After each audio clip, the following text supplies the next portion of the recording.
मतदारसंघात काय स्थिती आहे हे पाहणार आहोत। या मतदारसंघात नव्या रचनेमुळे अनेक प्रस्थापितांची पूर्ती गोची झाली, कारण पूर्वी या मतदारसंघातील महत्त्वाची ठरणारी लोकसंख्या बहुल दिंडनेरी आणि निगवे खालसा ही दोन गावं आता वेगवेगळ्या मतदारसंघात विभागली गेलीत। या आधीच्या निवडणुकांमध्ये ही दोन्ही गावं ज्यांना भरघोस मतांचा पाठिंबा देतील त्यांचा गुलाल निश्चित असायचा, पण आता चित्र बदलले। पही पाहुणे गोळा करून लढत सोपी करण्याचा काळ मागे पडलाय। या मतदारसंघाच्या एका बाजूला भोगावती खोऱ्यातील 5 गाव आहेत जिथं वेगळी राजकीय समीकरणं नांदतात, तर दुसऱ्या बाजूला इस्पुर्ली पंचक्रोशीतील गाव आहेत जी गेल्या 2 ते 3 दशकांपासून वेगवेगळी राजकीय समीकरणं जुळवून घेत आहेत। त्यामुळे दोन्हीकडे जुळवून घेणं हे प्रस्थापितांना आता सोपं राहिलेलं नाही, पण या बदललेल्या समीकरणांचा फायदा उचलण्याची तयारी एकनाथ शिंदे गटाच्या एका इच्छुकानं सुरू केली। शिवसेनेचे सागर जाधव हे सध्या प्रस्थापितांना घाम फोडणारं वातावरण तयार करतायत।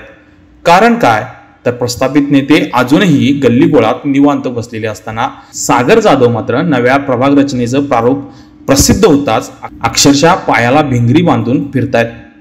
गणेश उत्सव असेल, नवरात्र उत्सव असेल, या काळात जाधव यांनी नव्या मतदारसंघातील निकाल बदलू शकणारी परिते, कोथळी, कुरुकली, म्हाळुंगे, वडकशेवाले, निगवे खालसा, इस्पुर्ली, चुये, कावणे आणि बेले ही गावं पिंजून काढलेत। दुर्गा माता मंडळांचा आशीर्वाद घेत त्यांनी आचारसंहितेपूर्वीच लोकांमध्ये एक भावनिक जोडणी तयार केली। सध्याच्या घडीला जरी सागर जाधव हे आघाडीवर दिसत असले तरी जिल्हा पातळीवरील नेत्यांनी या लढतीत अजून लक्ष घातलेलं नाही। वरिष्ठ नेत्यांनी याकडे लक्ष दिल्यास मतदारसंघातील राजकीय स्थिती हे वेगानं बदलू शकते। तसेच झालेल्या नव्या मतदारसंघ बदलामुळे निगवे खालसा मतदारसंघातील ही लढत आता लक्षवेधी ठरणार आहे। त्यामुळे एकूणच या मतदारसंघात काय होणार याकडे सर्वांचं लक्ष लागलंय।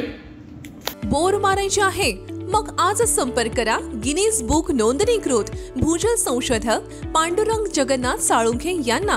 तसेच तुम्हाला तुमचे घर, जागा किंवा इतर अडचणी असतील तर तुम्हाला उपाय व मार्गदर्शन करतील। आजच कॉल करा पांडुरंग जगन्नाथ साळुंखे। Mobile number 96 65 63 39 70। विश्वास आणि अनुभवाचं एकमेव नाव पांडुरंग जगन्नाथ साळुंखे। अशाच नवनवीन अपडेट्ससाठी डिजिटल कोल्हापूर चॅनेलला सबस्क्राइब करायला विसरू नका।